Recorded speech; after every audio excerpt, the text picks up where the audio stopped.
नमस्कार, आप देख रहे हैं राजस्थान तक और मैं सुनील जोशी सवाई माधोपुर से। आज हम वर्तमान की राजनीति, चाहे वो कांग्रेस हो चाहे बीजेपी हो, जिस तरह से अशोक गहलोत मुख्यमंत्री भी ताबड़तोड़ रैलियां कर रहे हैं तो वहीं सचिन पायलट भी ताबड़तोड़ रैलियां कर रहे हैं। दोनों ही नेता बिना नाम लिए एक दूसरे के ऊपर कटाक्ष भी कर रहे हैं। हमारे साथ सवाई माधोपुर की जनता खड़ी है, इन्हीं से हम जानते हैं कि वर्तमान की राजनीति को लेकर ये किस तरह से सोचते हैं। क्या राजनीति होनी चाहिए राजस्थान की या देश की, किस तरह से अभी जिस तरह से मुख्यमंत्री अशोक गहलोत भी रैलियां कर रहे हैं, सचिन पायलट भी रैलियां कर रहे हैं, कटाक्ष आ रहे हैं, क्या किस तरह की राजनीति की तरफ जा रहे हैं, क्योंकि 2023 में चुनाव भी आने वाले हैं। जी, अभी मैंने देखा है कुछ समय से पायलट साहब भी अलग अपने तरीके से कुछ कर रहे हैं, प्रचार वगैरह जो उनका है, और गहलोत साहब भी कर रहे हैं, और दोनों में मतभेद निकल के आ रहा है। जिस तरह से वो रैलियां कर रहे हैं, आपस में एक दूसरे के ऊपर व्यंग्यात्मक रूप से कुछ कटाक्ष भी कर रहे हैं वो। तो मेरा तो ये मानना है कि कांग्रेस को जो अंदर से जो मजबूती मिलनी चाहिए वो नहीं मिल पा रही है, बल्कि कांग्रेस कमज़ोर हो रही है, क्योंकि दोनों ही दिग्गज नेता हैं, और दोनों दिग्गज नेता इतने अच्छे नेता हैं दोनों कि राजनीतिज्ञ हैं दोनों, इसमें कोई दो राय नहीं है। गहलोत साहब भी बहुत अच्छे राजनीतिज्ञ हैं, परंतु जिस तरह से दोनों में टकरार चल रही है, उस टकरार को देखते हुए राजस्थान का जो भविष्य है कांग्रेस को लेकर वो थोड़ा सा डगमगा रहा है, और ऐसे में विपक्षी पार्टी जो बीजेपी है उसको कुछ फ़ायदा मिल सकता है। इन दोनों को आपस में एकजुट होकर काम करना चाहिए ताकि अपना राज्य का भला हो। जबकि ऐसा देखा जा रहा है कि दोनों अलग अलग तरीके से रैलियां कर रहे हैं और एक दूसरे पर आरोप प्रत्यारोप भी लगा रहे हैं। तो जिस तरह से बता रहे कि एक दूसरे पे आरोप प्रत्यारोप लगा रहे हैं, इसका कहीं ना कहीं फ़ायदा बीजेपी को मिल सकता है। आप पूरी जो वर्तमान की राजनीति उसको लेकर के किस तरह से आप देखते हैं? देखिए, हम व्यक्तिगत राजनीति तो करते नहीं, हम पार्टी से जुड़े कार्यकर्ता है, और वर्तमान स्थिति को देखते हुए केंद्र से भी वरिष्ठ जो हमारे अध्यक्ष अभी नए चुने, उनको भी देखना चाहिए कि राजस्थान में इस वक्त विपक्ष की कमी है, विपक्ष कमज़ोर है। हमारी सरकार जो कांग्रेस सरकार है वो अच्छा कार्य कर रही है, तो इसको लेकर जनता के बीच में जाना चाहिए, न कि व्यक्तिगत आक्षेप लगाना चाहिए। केंद्र को इसमें, केंद्र से मतलब हमारे मल्लिकार्जुन खड़गे है जो भी है वरिष्ठ नेता, उनको इसमें इंटरफेयर करना चाहिए और उनको देखना चाहिए कि कांग्रेस की जो मजबूत स्थिति अभी तक बनी हुई है वो बनाए रखे और उसी आधार पर चुनाव लड़े, न कि वो एक दूसरे पर आक्षेप लगा कर करे। एक दूसरे के आक्षेप से जो विपक्ष जो अभी कमज़ोर है, विपक्ष के पास कोई मुद्दा नहीं है, उनको मुद्दा मिल जाएगा। तो ऐसी स्थिति में जो हमारा लक्ष्य है कि हम वापस राजस्थान में कांग्रेस रिपीट करेंगे, उस लक्ष्य को पाने में थोड़ी सी परेशानी आएगी। तो मेरा सुझाव ये है कि उनको एक साथ रहें, न कि ऐसे सार्वजनिक रूप से एक दूसरे पर आक्षेप करें। नहीं तो क्या आप मानते हो अगर कांग्रेस पार्टी है वो अगर सचिन पायलट का चेहरा घोषित करके चुनाव लड़ती है या उनको सीएम का वो कहती है, तो क्या जो परंपरा है 5 साल कांग्रेस 5 साल बीजेपी, क्या वो परंपरा टूट सकती है? मेरा व्यक्तिगत रूप से ऐसा मानना है कि अगर कांग्रेस सचिन पायलट को सीएम चेहरा लेकर आगे आए तो वो ये परंपरा टूट सकती है कि एक बार बीजेपी एक बार कांग्रेस, अब दोबारा प्रचंड बहुमत से सीएम जो सचिन पायलट जी उसके नेतृत्व में लड़े तो प्रचंड बहुमत से कांग्रेस राजस्थान में आएगी। तो इनका कहना कि अगर सचिन पायलट को घोषित करे तो वापस कांग्रेस से रिपीट आ सकती है। चाहे बीजेपी में ले हो तो बीजेपी में भी घमासान चल रहा है, क्योंकि जो भी खबरें वो निकल कर बाहर आ रही है। कांग्रेस के दोनों के रोज़ नए बयान सामने आते हैं, क्योंकि यहाँ तक मुख्यमंत्री कोरोना को वापस लाते हैं, सचिन पायलट को बिना नाम लिए कोरोना तक शब्द कहते हैं। क्या देखते हैं? मेरा मानना तो ये है कि मैं किसी पार्टी को बिलोंग नहीं करता, पर वर्तमान स्थिति जो स्टेट गवर्नमेंट यानी राजस्थान में चल रही है, एक पेपर लीक का एक बहुत बड़ा मुद्दा है, जिस पर खुद सचिन पायलट ये कह रहा है कि इसमें न जो सरकार की कमी है, सरकार के जो आला अफसर है, सरकार के जो मंत्री है वो इसके अंदर इन्वॉल्व है। इससे बड़ी बात क्या होगी बताओ?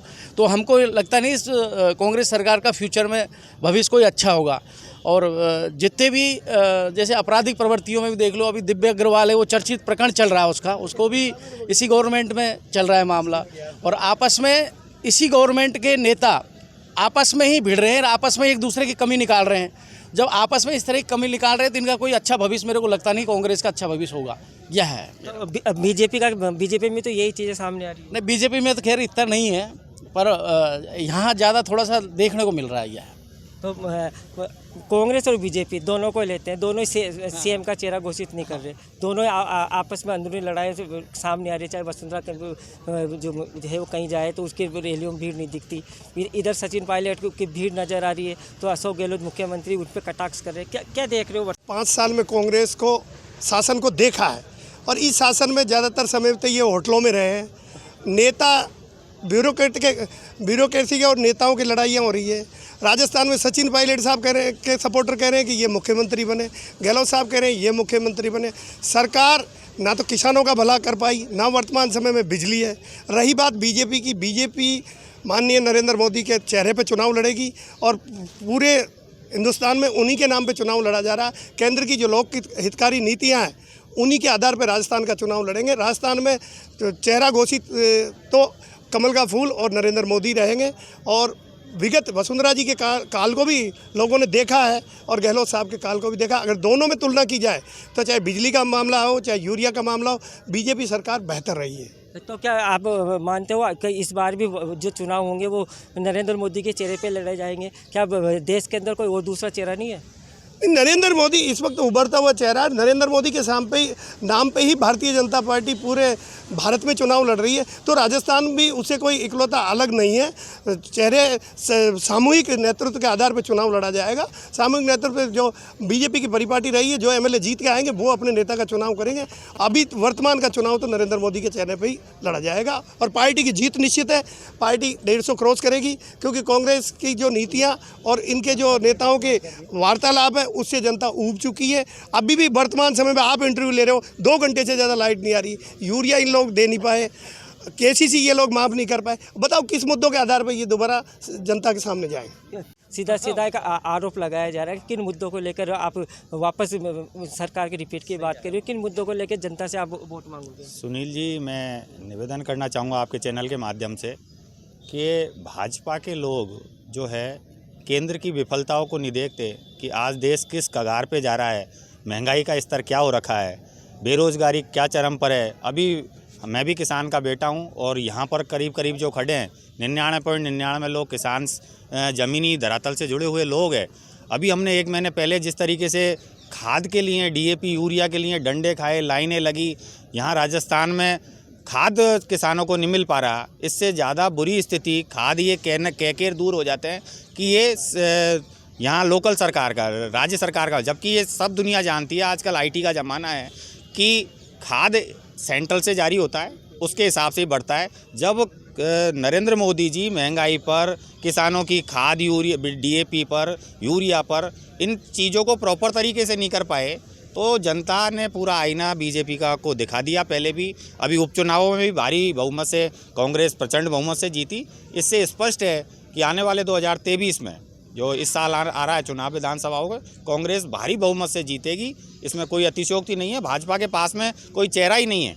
आज कौन से चेहरे को, इनको आपस में लड़ाई हो रही है इनके कि वसुंधरा जी कह रहे हैं कि उनके समर्थक कहते हैं इनके चेहरे पे पूनिया जी, गजेंद्र सिंह जी, ओम बिरला जी, ओम माथुर जी और जाने कितने कितने लोग हैं जो अभी तो छुपे हुए बैठे हैं। इतने लोगों के बीच में उनको किस चेहरे के ऊपर लड़ेगा, इनको कार्यकर्ताओं को कोई पता नहीं है।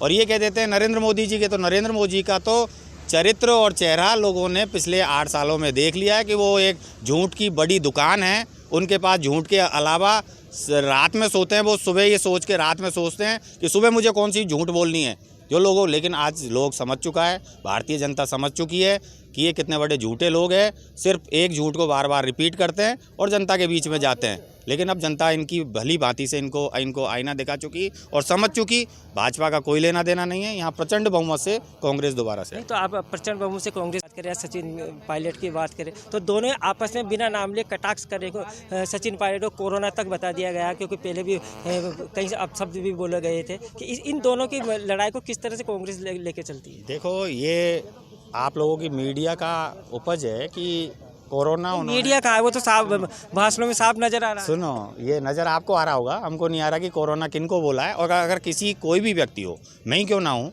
किसी के लिए कोई भी अपशब्द बोलता है तो राजनीति में अपशब्दों का कोई स्थान नहीं होता, लोगों में एक मैसेज गलत जाता है। तो मेरा ये मानना है कि एक बड़े पद पर कोई भी हो, आज मैं ही क्यों ना हूँ या कोई XYZ हो, तो जब आप किसी पद की भूमि पर बैठे हो और आपको लाखों लोग देख रहे हैं, तो एक एक शब्द में आपके ऐसा होना चाहिए जिससे उसका कोई दुष्परिणाम नहीं हो, उसका गलत अर्थ नहीं निकले। लेकिन ये हमारी आपसी घर की लड़ाई है, इसके हम मिल बैठकर गहलोत साहब और पायलट साहब दोनों और आला कमान हमारे मल्लिकार्जुन जी, राहुल गांधी जी और सोनिया जी इसका निराकरण जल्दी कर देंगे। और नो डाउट कि आज युवा जो है राजस्थान का वो पायलट साहब की तरफ देख रहा है। और पायलट साहब एक ऐसे नेता है हमारे जिन्होंने पिछली बार भी बहुमत कांग्रेस को दिलाया था, और आज भी सबको उम्मीद है कि अगर पायलट साहब के नेतृत्व में चुनाव लड़ा जाता है तो 150 क्या मेरे हिसाब से और भी ज़्यादा सीटें कांग्रेस की राजस्थान में आ जाएगी। अगर पायलट साहब के नाम पे चुनाव लड़ा जाता है तो वापस कांग्रेस रिपीट कर सकती है। आप अभी की वर्तमान की राजनीति को लेकर कैसा देखते हैं? क्या आने वाले समय में ये जो एक दूसरे पे ब्लेम लगाए और ज़्यादा होंगे या एक परिपाटी चेंज होगी? मैं आपके चैनल के माध्यम से कहना चाहता हूँ कि कांग्रेस को निपटाने के लिए भारतीय जनता पार्टी के कार्यकर्ताओं की ज़रूरत नहीं है। कांग्रेस को ये अपने कर्मों से ही निपट जाएगी। आज राजस्थान में राजस्थान की जो दुर्दशा हुई है, कांग्रेस के अशोक गहलोत जी के कार्यकाल में जितना भ्रष्टाचार हुआ है और जितने बजरी माफिया पनपा है, नकल माफिया पनपा है, पेपर माफिया पनपा है, जो राजस्थान की छवि थी, जो राजस्थान का गौरव था, उसको बदनाम करने का काम किया है। आज आप देख लीजिए, अशोक गहलोत ने मात्र अपनी कुर्सी बचाने के लिए सारे विधायक अपने आप को सीएम का पावर मानते हैं, और सारे विधायकों की जो कार्यशैली है, जो उनका व्यवहार है, वो जनता के प्रति जो उनकी जवाबदेही होनी चाहिए वो बिल्कुल नकारात्मक है। जनता से उनका कोई सरोकार नहीं है। डिपार्टमेंट में चले जाए, आज कोई सुनने वाला नहीं है। किसानों की नहीं सुनने वाला कोई, ना मजदूरों की सुनने वाला, न व्यापारियों की सुनने वाला। और सबसे बड़ा, आज राजस्थान पूरे देश में बेरोजगारी के मामले में दूसरे नंबर पर है। आज लाखों लोगों का जो भविष्य जो बर्बाद हो रहा है, उसके लिए पूरी तरह से जिम्मेदार राजस्थान का सीएम अशोक जी गहलोत हैं। आज मैं पायलट साहब को बधाई देना चाहता हूं। ये पार्टी का विचारधारा का मामला, उनकी लड़ाई हो सकती है, लेकिन एक सकारात्मक सोच को लेकर, एक प्रदेश के भविष्य को लेकर और बच्चों के भविष्य के जो उनके मन में पीड़ा है, आज उस मुद्दे को हम भी उठा रहे हैं। भारतीय जनता पार्टी का कार्यकर्ता भी उठा रहा है। डॉक्टर किरोड़ लाल जी डॉक्टर साहब है, राज्यसभा सांसद है, पूरी ज़मीनी लड़ाई लड़ रहे हैं। और इस ज़मीनी लड़ाई के साथ में माननीय पायलट साहब भी इस बात को उठा रहे हैं। तो आज उनके विवाद उनका वे जाने, लेकिन जो वाजिब बात है, चाहे पार्टी कोई सी भी हो, आदमी किसी भी विचारधारा का हो, लेकिन अगर सही बात करने की कोई हिम्मत रखता है तो वास्तव में बधाई का पात्र है। उन्होंने कोई गलत नहीं किया। आज मैं आपके चैनल से निवेदन करना चाहता हूं इस माध्यम से। आज गहलोत साहब कह रहे हैं कि क्लीन चिट दी उन्होंने, कि इस जो पर्चा आउट हो रहा है, आज 16 पेपर लग चुके हैं राजस्थान में, परीक्षाएँ हो चुकी, सारे पेपर आउट हुए हैं। और वे एक राजस्थान का मुखिया इस बात को कह दें कि इस प्रकरण में, ये पर्चा आउट होने में कोई जनप्रतिनिधि, नेता और अधिकारी शामिल नहीं है, तो मैं आपसे पूछना चाहता हूँ, इस राजस्थान की कोई एजेंसी उनके खिलाफ कोई जांच कर सकती है क्या? बिल्कुल नहीं कर सकती। और ये बिल्कुल संभव नहीं हो सकता अगर राजस्थान का नेता का संरक्षण और अधिकारी अगर इस मामले में लिप्त नहीं हो तो किसी भी कीमत पर पेपर आउट नहीं हो सकता। आज राजस्थान की जो दुर्दशा हुई है, इस गहलोत सरकार की वजह से हुई है।